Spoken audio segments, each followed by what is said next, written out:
people harming other people, not gun violence, not blaming gun manufacturers. I mean, if we're ever going to cure this, don't you think we need to be honest about it? No doubt, Charles, and thanks for having me on your show. Clearly, a little bit of honesty about the whole thing. Look, cars don't cause DUIs, and guns don't kill people. It's the person who's wielding that gun. And interestingly enough, it's usually somebody with a gun, a concealed carry permit, who could stop a guy like that. You look at the Dayton shooting and others. But what happened in New York City today was tragic, but it is not the gun's fault. It is the individual. And honestly, the moral relativity that the left wants to usher in. Yeah. So today, President Biden in Iowa, they're going to extend the E15 with the ethanol. It's about 10 cents cheaper than regular unleaded, but also they'll tout it as an effort to help the heartland. Is that going to be enough?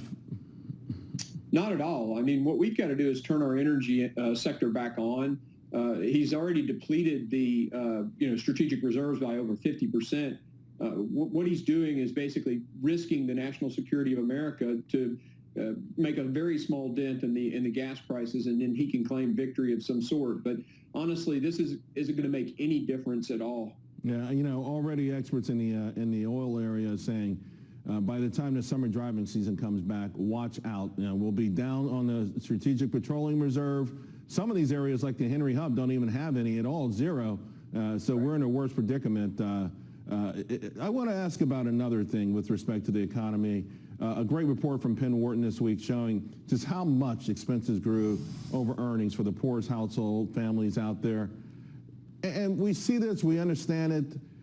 When Republicans go out on the stump for the midterms, what's going to be their pitch to the American public to turn that around?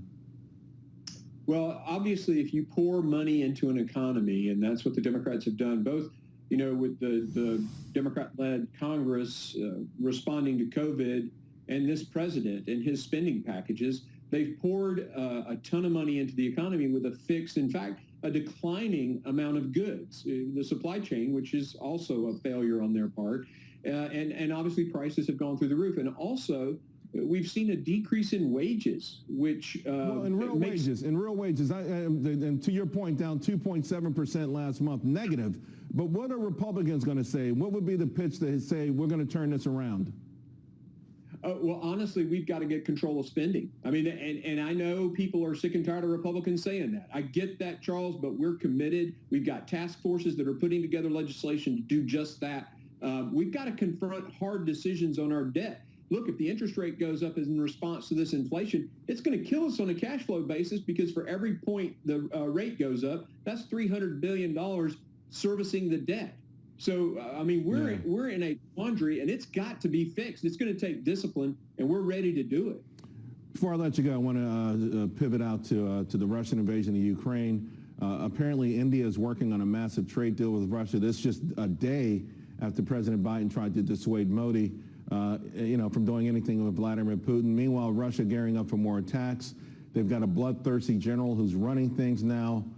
Anything that can be done to counter all of this at this point?